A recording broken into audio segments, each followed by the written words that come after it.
Let's take a look at how we receive numeric input in Python. All right, so we'll start with an app that's going to compute the cost of 3 items. So let's get the first item. We use the input command to get input from the keyboard, and we put the prompt right in between the parentheses for input. So please enter the price of the first item. All right, and let's do this 2 more times. Just doing a copy and paste here. Copy and paste is great because it lets you make a lot of errors very quickly. All right, so change that to 2, change that to 3. Okay, then we want to take these 3 items, add them together. Total equals item 1 plus item 2 plus item 3. And then let's display what we have. Your total cost is. We'll just use a simple print command with just a comma there to separate our 2 arguments, the first one being the string and the second one being our variable. And run it. Let's see what we get. So when we go up to run and run module, okay, we'll save that.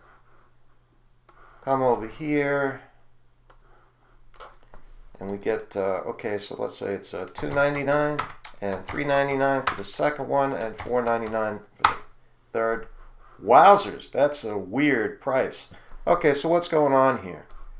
All right, we take a look, and that's because input always returns a string. Even though I entered a number, a floating point number, that is, it has a decimal point as input, it came over as a string. So for example, it came over like this instead of like this. All right, so that's a character representation of a number. We want a real number. Okay, so how do we fix this? The reason we got this is because the values were concatenated together. Because Python took a look and said, okay, what's on the left of that plus sign? What's on the right? They're 2 strings. Okay, concatenate them together. So we got 2.99, right after it 3.99, and that's what we're seeing here. And then we're seeing 4.99 concatenated on there. That's because it's very important to Python to know what the data type is to figure out what to do.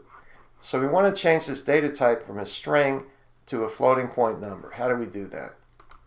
Okay, so we can overwrite the original variable with the new version of it, and we want to use the float function, and we'll pass it the value that's in that string variable.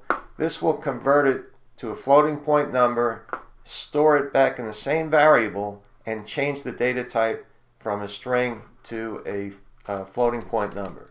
We'll do that for the other 2, and we should be good to go. So let's run it, see what we get.